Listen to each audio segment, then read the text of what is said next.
மத்தேயு 16ஆம் அதிகாரம் 4ஆம் வசனம். இந்த பொல்லாத விபச்சார சந்ததியார் அடையாளம் தேடுகிறார்கள். யோனா தீர்க்கதரிசியின் அடையாளமே அன்றி வேறே அடையாளம் இவர்களுக்கு கொடுக்கப்படுவதில்லை என்று சொல்லி அவர்களை விட்டு புறப்பட்டு போனார். ஆண்டவராகிய இயேசு கிறிஸ்து சொன்ன ஒரு வார்த்தை இந்த பொல்லாத விபச்சார சந்ததி என்று ஆண்டவர் குறிப்பிடுகிறதை நாம் கவனிக்க வேண்டும். ஒரு சில நாட்களுக்கு முன்பதாக சென்னை அவுட் ஆஃப் சிட்டியில் ஒரு பாஸ்டர் ஒரு பெண்ணை அவரே கொலை செய்துவிட்டு கைதான விஷயத்தை ஒரு சிலர் நம்மில் அறிந்திருக்கிறோம். பாருங்கள், இந்த பொல்லாத விபச்சார சந்ததி, அந்த பாவமானது அவர்களுக்குள்ளாய் பிரவேசித்து ஒரு ஆளையே கொலை செய்கிற அளவுக்கு பிசாசானவன் தெரிந்து கொள்ளப்பட்ட ஊழியக்காரர்லேயே சில பேரை இப்படி வஞ்சிக்கிறதை நாம் பார்க்கிறோம். ஒரு பெரிய மூத்த ஊழியக்கார் சொல்லுகிறார்கள், இன்னைக்கு அநேக ஊழியக்காரர்கள் என்று சொல்லுகிற ஒரு சில பேர்கள் அந்த இச்சையின் ஆவிகளுக்கு, ஆபாச படங்களுக்கு, ஆபாச வீடியோ காட்சிகளுக்கு அவர்கள் அடிமையாகி இருக்கிறார்கள் என்று ஒரு எச்சரிக்கையான, ஒரு ஷாக்கான ஒரு செய்தியை அவர்கள் தெரிவித்தார்கள்.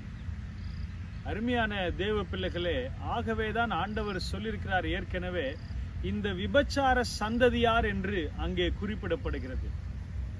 பாருங்க, இந்த இச்சையானது நேருக்குள்ளாய் கிரியை செய்து பாவத்தை பிறப்பித்து அவர்கள் இயேசுவுக்கு விரோதமாய் பாவம் செய்கிறதை பார்க்கிறோம். நாம் வேதத்தில் வாசிக்கிறோம், கனியற்ற அந்தகார கிரியைகளை கடிந்து கொள்ள வேண்டும் என்று வேதம் சொல்லுகிறது. இன்னைக்கு மனிதன் பார்க்கவில்லை என்று சொல்லி ஒரு சில நேரங்கள்ல தேவனுடைய பிள்ளைகளா இருக்கிற ஒரு சிலர் பாவத்தில் விழுந்து விடுகிறதை பார்க்கிறோம். பலான படங்களை பார்த்து, ஆபாசமான இச்சையின் படங்களை பார்த்து கொண்டு ரசித்து தங்கள் வாழ்க்கையை சீரழித்து கொண்டு வஞ்சிக்கப்பட்டு போகிற காலத்துல நாம் வாழ்ந்து கொண்டிருக்கிறோம். அன்பான தேவ பிள்ளைகளே, நாம் ஜாக்கிரதையா இருக்க வேண்டும். இந்த விஷயத்துல இப்படிப்பட்ட பாவமான காரியங்களை நாம் சிந்தையில நாம் இடம் கொடுத்தால் நம்முடைய மனது கரைப்படும், நம்முடைய இருதயம் கரைப்படும், நம்முடைய சரீரமே கரைப்படும், நம்முடைய வாழ்க்கையே மோசமாகிவிடும்.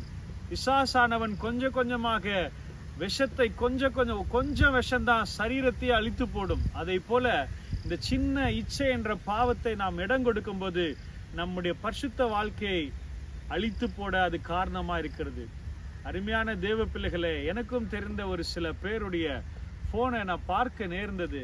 தற்செயலாய் அவர்கள் செட்டிங்ஸ் எல்லாம் பண்ணி கொடுக்க வேண்டும் சொல்லி பார்க்கும்போது எனக்கே ஷாக்கா இருந்தது. அவர்கள் ஊழியக்காரர்கள் என்று சொல்லுகிறார்கள், ஆனால் தங்களுடைய போன்ல இப்படிப்பட்ட பலான ஆபாசமான படங்களுக்கு அவர்கள் அடிமையா இருக்கிறத பார்த்து நான் ரொம்ப அதிர்ச்சியா இருந்தது, பயமாக இருந்தது.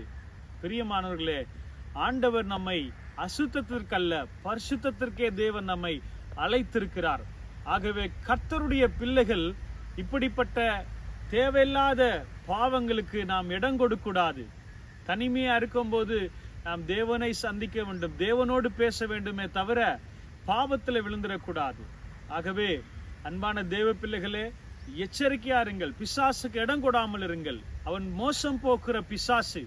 இப்படிப்பட்ட பாவங்களை செய்வது நிமித்தமாய் மனதில் சமாதானம் இல்லை, வாழ்க்கையில பரிசுத்தம் இல்லை, தேவன் அவருடைய ஜெபத்தை கேட்பதில்லை. பிரியமானவர்களே, ஆண்டவர் எவ்வளவு வேதனைப்படுவார். ஏனென்றால் சரீரத்தை தேவன் படைத்த ஒரு தேவன் நம்முடைய இருதயத்தை ஒரு ஆலயமாக பார்க்கிறார். ஆகவே ஒரு அம்மா இன்னைக்கு கூட என்னோட போன்ல பேசும்போது சொன்னாங்க, ஐயா, என்னால வெத்தலை பாக்கு அந்த போடுற பழக்கத்தை நிறுத்தவே முடியல, குடி பழக்கத்தை எப்படி விடாம இருப்பாங்களோ அதே மாதிரி என்னால விட முடியலன்னு சொல்லி வேதனையோடு சொல்றாங்க. ஒண்ணுமே இல்ல, இயேசு பெரியவரா பாவம் பெருசா என்பதை நீங்கள் அடிக்கடி நினைத்து இயேசுவை நீங்கள் பற்றி கொள்ளுங்கள், பிடித்து கொள்ளுங்கள். இயேசு உங்க வாழ்க்கையில பெரிய காரியங்களை செய்வார். ஆகவே இந்த நாட்கள்ல நம்முடைய சரீரத்தை தேவனுக்கு என்று பரிசுத்தமாக விதைக்கு ஒப்பு கொடுப்போம், கர்த்தருக்கென்று வாழுவோம்.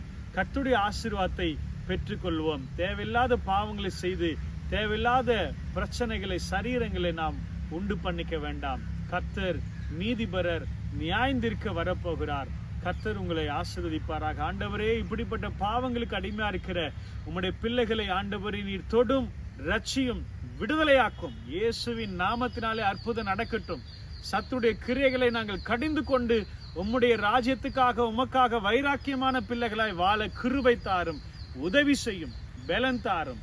இயேசுவின் நாமத்தில் ஜெபிக்கிறோம் நல்ல பிதாவே, ஆமென். ஆண்டவர் உங்களை ஆசீர்வதிப்பாராக.